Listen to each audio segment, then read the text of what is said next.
convivemos na parentela, fizemos escolhas. E aí, o que você faz? Quando as consequências vêm que te priva da sua liberdade. O meu Deus e o teu Deus está dizendo assim, ó, você está em cativeiro, seja ele de mente, seja ele de situações, você não pode ocultar. Os meus olhos são olhos como chama de fogo que passeia sobre toda a terra. Por mais que você tente ocultar alguns cativeiros da tua alma, da tua vida pessoal, eu sou Deus que vejo. E estou trazendo para você na manhã desse dia, para que você esclareça para mim aquilo que para você é cativeiro. Não oculte, abre os seus lábios e declare, estou sim, Senhor, em cativeiro. Porque por vezes, irmãos, às vezes o cativeiro, a culpa não é nem nós, às vezes foi pessoas que fizeram escolhas lá atrás e nos colocam em cativeiros, nos privando de liberdade. Ou talvez situações que hoje se apresentam para nós, que nós não nos encontramos em saída, que se tornam cativeiros. Às vezes é uma enfermidade, às vezes são pessoas que têm problemas emocionais dentro de casa e ficam completamente descontroladas, ou problemas psíquicos, neurológicos. Quantos cativeiros vêm para nos oprimir? E quando se fala de miséria, impossibilidades reais, porque quando se fala de miséria, muitas vezes situações de cativeiro trazem para nós impossibilidades reais, irmãos. Impossibilidades financeiras, impossibilidades às vezes de agir, mas o Deus que eu sirvo, o Deus que você serve hoje, está dizendo, eu sou aquele que trarei para a tua vida alguns nortes para te tirar desse momento de cativeiro, para te tirar das impossibilidades reais de miséria, para tirar de você o desprezo e o abandono. Porque o cativeiro, a miséria do povo trazia para ele abandono, sentimento de desprezo. Quantos de nós por vezes nos sentimos assim? Desprezados, abandonados. Poxa, agora que eu estou vivendo essa luta, parece que todo mundo me abandonou. Parece que eu sou invisível. Mas o meu Deus e o teu Deus é aquele que está dizendo para você, ainda que você se sinta como o povo de Israel, com muro fendido, com falta de proteção, porque muro fendido era falta de proteção. O teu Deus é aquele que diz para mim e para você, eu nunca te deixarei. Jamais te abandonarei. As portas estavam queimadas, havia insegurança. Talvez você esteja hoje com os seus sentimentos completamente seguro. Senhor, o que vai ser agora desse diagnóstico? O que vai ser agora dessa incerteza de uma probabilidade de um desemprego? O que vai ser agora, Senhor, na incerteza do meu relacionamento matrimonial? O que vai ser agora? Senhor, o que vai ser agora com relação aos meus filhos devido às escolhas que fizeram? Não foi o caminho que eu ensinei, não foi aquilo que eu coloquei como proposta, não é aquilo que eu testemunho até o dia de hoje, mas eles são indivíduos e fizeram as escolhas. O que fazer, Senhor? João capítulo 10, vou pedir ajuda dos irmãos da mídia aí, por favor. Diz a palavra do Senhor, eu sou a porta, se alguém entrar por mim, salvar-se-á e entrará e sairá e achará pastagens. Ainda que as portas de Jerusalém tenham sido queimadas, o Senhor Jesus está dizendo para mim e para você, eu sou a porta. Busque-me, entra na direção que eu quero, esteja junto a mim, porque eu sou aquele que trarei salvação para a tua vida e para a vida da tua casa, da tua família, para com aqueles que você intercede. A palavra de Deus, ela é real na minha vida e na sua, irmãos. O livro de Neemias é um livro que fala poderosamente sobre o poder da palavra escrita na vida do povo. A Bíblia diz que Esdras, alguns leem Esdras ou Esdras, e aí tem vários estudos sobre isso.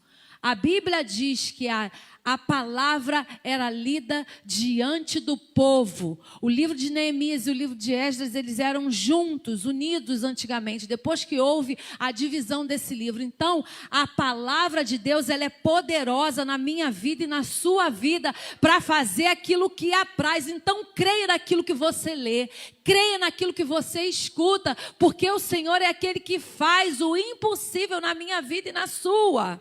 A palavra de Deus diz em Apocalipse 3:20, eis que estou à porta e bato. Se alguém ouvir a minha voz e abrir a porta, entrarei em sua casa e com ele cearei e ele comigo. Aqui está se falando da porta do seu coração. Jesus disse que ele é a porta, mas ele também diz que você tem uma porta, que é o seu coração, para que você abra e deixe a palavra de Deus entrar, deixe a palavra do Senhor penetrar de tal maneira que você entenda que ele é aquele que não quer que você oculte aquilo que é verdade de fatos na tua vida, mas que você declare, que você verbalize, para que você veja o agir dele na minha vida e na tua.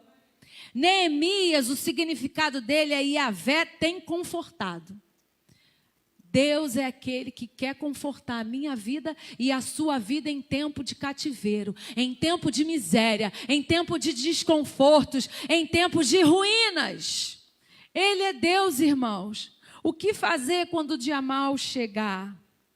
Se tiver que chorar, chore, lamente, faça-o, mas reaja. O que fazer quando o dia mau chegar? Se tiver que chorar, se lamentar, o faça, mas reaja. Diz a palavra do Senhor que quando Neemias ouviu que a cidade estava em miséria e desprezo, os muros fendidos e as portas queimadas, verso 4 diz, e sucedeu que ouvindo eu essas palavras, assentei-me, chorei, lamentei por alguns dias e estive jejuando e orando perante o Deus dos céus. Quando ouvimos por vezes algumas situações, irmãos, temos vontade de fazer como Neemias, assentar-se. Parar, dizer assim, Deus, não quero mais, vou ficar aqui porque eu fiz tudo certinho, fiz tudo aquilo como diz a tua palavra, mas deu tudo errado. Mas Deus está dizendo, esse momento é comum, filho, você é pó, você é barro, você é cinza. É comum, é sentimento de todo homem. Neemias era um homem, servo do Deus vivo, e diz a palavra do Senhor que quando ele ouviu aquela notícia, ele assentou-se. Depois ele chorou e lamentou por alguns dias. Foi por alguns dias, é Deus dizendo para mim e para você, lamento e choro tem tempo. Você não pode ficar prostrado, lamentando, chorando a vida toda. Ele está dizendo, lamento e choro tem tempo. É necessário que você faça por alguns dias. Salmo 30, verso 5, por favor, você me ajuda, meu irmão? Senhor, diz na sua palavra, a parte B, o choro pode durar uma noite, mas a alegria vem pela manhã. Então o choro tem tempo. Na minha vida e na tua vida, diz a palavra em Eclesiastes capítulo 3, há tempo para todas as coisas, tempo de chorar, tempo de se alegrar, tempo de abraçar, tempo de deixar de abraçar, há tempos que nós vivemos na nossa vida, é comum, a lágrima vem, o choro vem, a vontade de sentar vem, a vontade de não reagir vem, mas o Senhor está dizendo para mim e para você, você vai chorar, você vai se lamentar, mas isso por alguns dias. Precisa haver um tempo, reaja. A Bíblia diz que Neemias, ele chorou, se lamentou, sentou por alguns dias, mas a Bíblia diz que depois, o finalzinho do versículo 4 diz, e estive jejuando e orando perante o Deus dos céus. Reaja com jejum e oração. Estive jejuando e orando ao Deus dos céus. E aí vai uma palavra para a minha vida e para a sua vida. Não adianta jejuar, deixar de comer e ficar colocando os seus lamentos para o vizinho, pelo WhatsApp, a todo tempo para os irmãos da igreja, com as pessoas da sua casa murmurando. É você jejuar e orar ao Deus dos céus, aquele que tudo pode fazer na minha vida e na tua. E aí, irmãos, aqui diz a palavra do Senhor que quando nós estudamos um pouquinho mais profundo, Neemias orou e jejuou por vários dias. Você quer muitas vezes vitória, mas você ora um dia, 2 dias, no terceiro, 1 semana, 7 dias, daqui a pouco você fala assim, o meu Deus já sabe. Tá bom, Ele sabe, mas Ele quer que você persevere. Ele sabe, mas Ele quer que você insista. Há guerras que levam mais tempo. Há guerra que requer de mim, de você, um tempo maior de jejum, um tempo maior de oração, até que do céu você receba a vitória. Até que do Senhor você receba a resposta. Então reaja. O Senhor está me comissionando e te comissionando. O que fazer quando o dia mal chegar? Se está tudo bem, glória a Deus, faça depósito. Se está tudo bem, glória a Deus, faça depósito, porque quando chegar a luta, quando chegar o embate, você não vai ter tempo de orar e jejuar, mas você já fez um depósito. E o Senhor há de te honrar no tempo da aflição e da dor, porque há momentos, irmãos, que o embate, a guerra acirrada é tão grande que você tem que ir para dentro de hospital, você tem que correr, pegar ônibus e pega Uber, faz aquilo outro, faz um monte de coisa e não dá tempo. E o que você vai fazer? Faça depósito. Busque ao Senhor enquanto se pode achar. Invocai-o enquanto está perto. Ele diz para mim e para você, é necessário. Lucas 4, verso de número 8, diz assim, a palavra do Senhor, adorarás o Senhor teu Deus, e só a Ele servirás. Adore, ore, jejue ao Senhor, mas não seja servo do problema. Você é servo do Senhor. Não deixe o problema, a situação adversa te trazer cativeiro de mente, de alma e de atitudes. Você é servo do Senhor. Somente a Ele servirás. Porque por vezes, irmãos, o problema, o cativeiro, a circunstância faz a gente se tornar servo. Não come mais, não bebe mais, não anda mais, não adora mais, não vem mais para a igreja, não serve mais a Deus, não faz mais a obra. Por quê? Porque se tornou cativeiro. Mas o Senhor está dizendo para mim e para você, olha, adorarás o Senhor teu Deus e só a Ele servirás. Filipenses 4, 6, versículo 6, parte B. Antes as vossas petições sejam em tudo conhecidas diante de Deus, pelas orações e súplicas com ações de graça. Eu oro, jejuo, suplico, ainda não obtive a resposta. Agradeço, ações de graça. O nome dele deve ser louvado. Bendito é o nome do Senhor. Glorificado seja o nome do Senhor. Como Jó eu farei. Eu sei que o meu Redentor vive e em breve se levantará. É ele dizendo, você ora, você suplica, você pede a ele, mas com ações de graça, esperando receber dele a vitória no tempo certo. Não é no meu tempo, é no tempo de Deus. Não é no seu tempo, é no tempo do Senhor. É Ele dizendo para a minha vida e para a tua, o que fazer quando chega o dia mau. Não oculte a verdade dos fatos. Por isso que o texto que eu acabei de ler diz assim, sejam conhecidas as vossas petições em tudo. Ou seja, Ele sabe, mas Ele quer ouvir dos seus lábios, dos meus lábios. Se tiver que chorar e se lamentar, o faça, mas reaja. Reaja.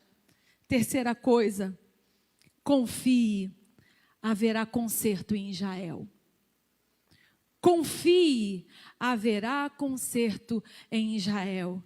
Diz a palavra, o verso 5 assim, de Neemias capítulo 1.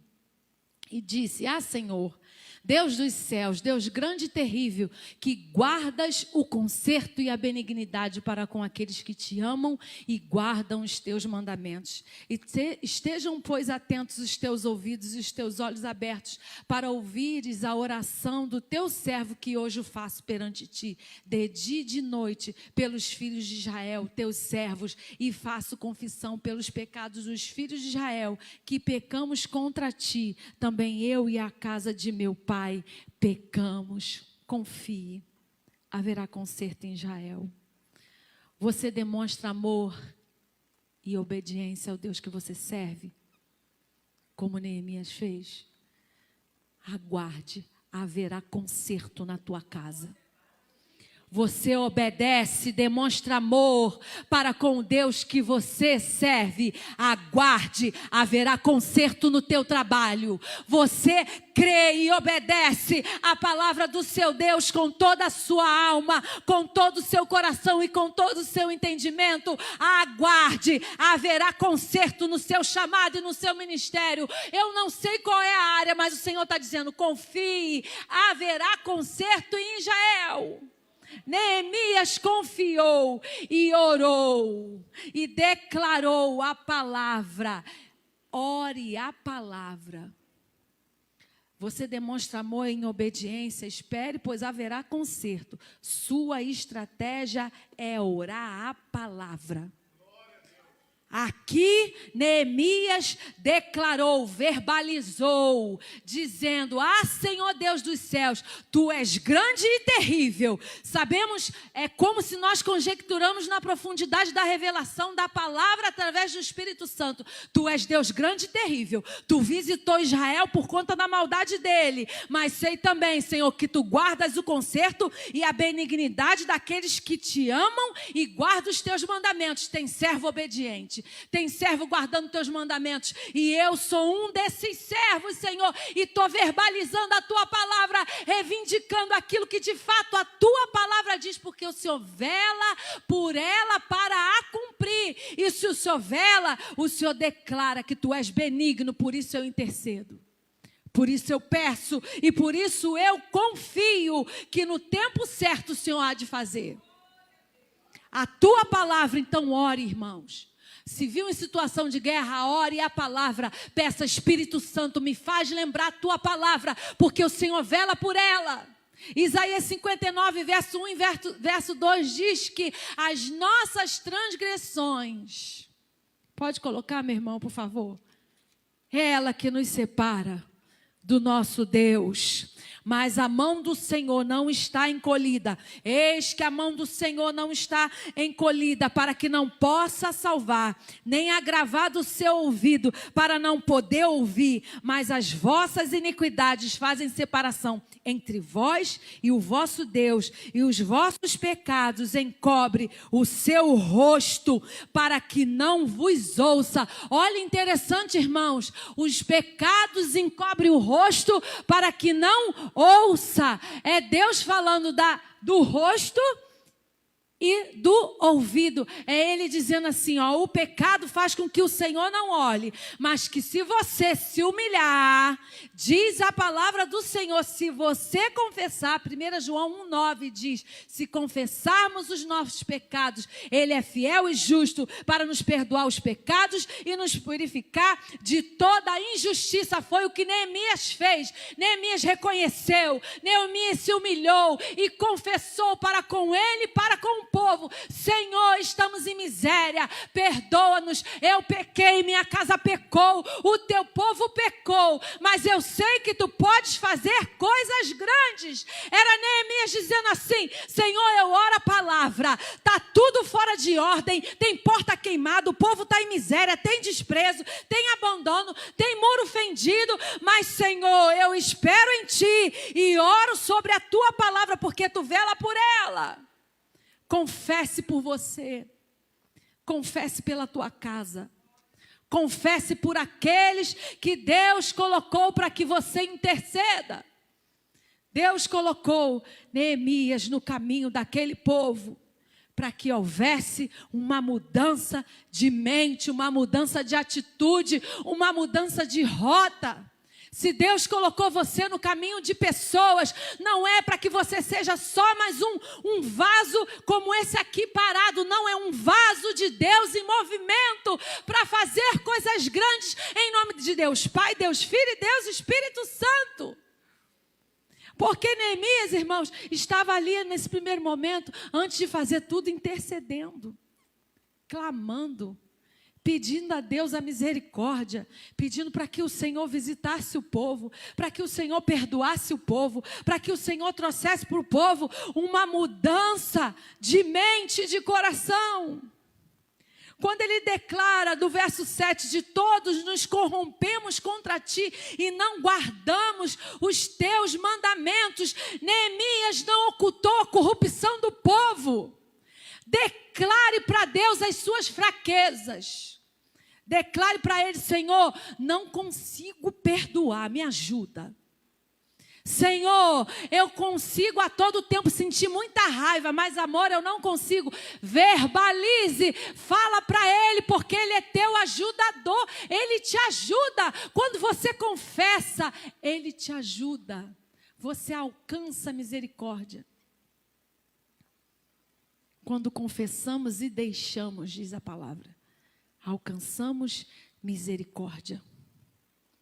Portanto, não oculte a verdade dos fatos. Se tiver que chorar e se lamentar, o faça, mas reaja. Confie, haverá conserto em Israel. E por último, aquilo que o pecado espalhou, a humilhação ajuntará novamente. Aquilo que o pecado espalhou, a humilhação ajuntará novamente. Diz a palavra do Senhor, a partir do verso 7, que após Neemias se humilhar, dizendo que o povo pecou, que a casa dele pecou, que todos pecaram contra o Senhor, e ele diz: de todo nos corrompemos contra ti e não guardamos os mandamentos, nem os estatutos, nem os juízos que ordenastes a Moisés teu servo. Lembra-te, pois, da palavra que ordenastes a Moisés teu servo, dizendo: vós transgredireis e eu vos espalharei entre os povos. Ou seja, o que o pecado espalhou, porque o pecado fez o povo ser espalhado entre os povos. Verso 9: e vós vos convertereis a mim e guardareis os meus mandamentos, e eu os farei então ainda os vossos rejeitados que estejam no cabo do céu, de lá os ajuntarei e os trarei ao lugar que tenho escolhido para ali fazer habitar o meu nome. A humilhação de Neemias, quando lemos todos os livros, todo o livro de Neemias e de Esdras, nós vimos o poder de Deus agindo. Aquilo que o pecado espalhou, que foi o povo, Deus tornou a juntar após a humilhação do povo. Quando você se humilha, o Senhor torna a juntar os seus, a sua casa, a sua família, os seus bens, o seu chamado, aquilo que está debaixo das suas mãos, que foi otorgado pelo Senhor. A corrupção de não guardar a palavra de Deus a palavra de Deus trouxe o espalhar do povo. A corrupção, muitas vezes, irmãos, traz desordem, desgraça e divisão. A palavra de Deus, ela é poderosa, mas a corrupção traz desordem, desgraça e dores. Quando nós olhamos para a palavra de Deus, o povo estava em desordem e corrupção por conta do pecado. E, por vezes, quando lemos a palavra, não, irmãos. Às vezes, todos que estão pecando. Às vezes, pessoas morrem por conta do pecado de outros. Lembra de Josué? Diz a palavra do Senhor que houve uma guerra do povo, que o povo perdeu porque havia coisas imundas no meio do arraial de Israel. Quando Deus falou: não pegue, não encoste, não traga para dentro do arraial. Pessoas inocentes morreram por causa do pecado. Nós somos rebanho, irmãos. Nós precisamos cuidar um do outro, amar um ao outro, interceder um pelo outro, para que o Senhor cuide desta casa, da minha família, da sua casa, dos seus, daquilo que me pertence, daquilo que te pertence. Precisamos ser como Neemias foi, aquele que viu o que estava espalhado, mas se humilhou para que o Senhor pudesse ajuntar de volta. A desobediência resultou em separação, mas o caminho de volta trará consigo a bênção. 2 Crônicas 7,14, diz assim a palavra do Senhor, e eu já estou terminando. Se o meu povo, que se chama pelo meu nome, se humilhar e orar e me buscar a minha face, e se converter dos seus maus caminhos, então eu ouvirei dos céus, perdoarei os seus pecados e sararei a sua terra. O Senhor quer sarar a minha vida e a sua vida, a minha casa e a sua casa, os meus negócios e os seus negócios, tua vida financeira. O que você precisa? O Senhor quer sarar a tua vida física. Efésios 6,13, portanto, tomai toda a armadura de Deus, para que possais resistir no dia mau, e depois de ter desvencido tudo, permanecer inabalável. Não é só vencer a guerra, não é só vencer a luta, é permanecer inabalável. Porque depois de uma guerra, vem o cansaço, por vezes o desânimo, e as fraquezas se intensificam. Mas o Senhor está dizendo para a minha vida e para a sua vida, se reanime em mim. Obrigada, pastor. Se fortaleça em mim. Queria que você se colocasse de pé. Antes de nós fazermos o ofertório, nós vamos orar aqui. E você que, de repente, quer chegar no altar, que está passando por algumas lutas intensas, porque o dia mau chega para todos. Se você quiser chegar no altar, o altar vai estar aberto agora. Nós vamos levantar um clamor pelas nossas vidas. Se você quiser pedir a Deus, Senhor, me ajude a organizar mais o meu tempo, para que eu tenha maior tempo de humilhação perante o Senhor, porque tem guerras na minha casa que está intensa. O Senhor é aquele que faz o melhor para as nossas vidas. Ele faz o melhor e Ele está aqui. Nós vamos orar. Senhor, nosso Deus e nosso Pai, nessa manhã desse dia nós agradecemos a Tua palavra sobre as nossas vidas. Obrigado, Senhor, porque Tu és aquele que fala conosco no dia mau e Tu és aquele que se antecipa ao dia mau, Senhor, para nos ajudar, Deus querido, a nos entregarmos em humilhação e entender, Senhor, que quando nos humilhamos, o Senhor ajunta aquilo que o pecado, Deus, dizimou, separou, levou para longe. Por isso nós nos humilhamos na manhã desse dia e te pedimos, visita a nossa casa, a nossa vida, a nossa família, visita a nossa saúde, Senhor, visita o nosso emocional, visita, Pai, cada guerra que temos vivido, Senhor, sejam embates emocionais, sejam físicos na área da saúde, Pai, sejam guerras no trabalho, guerras, Deus querido, na família. Tu és Deus que nos visita, Pai, na manhã de hoje, pelo poder da Tua palavra. E te pedimos, Senhor, que a Tua graça seja sobre nós e que possamos, Senhor, viver a excelência do poder da Tua palavra em nós. É o que eu te peço e te agradeço em o nome santo de Jesus. Amém. Graças a Deus.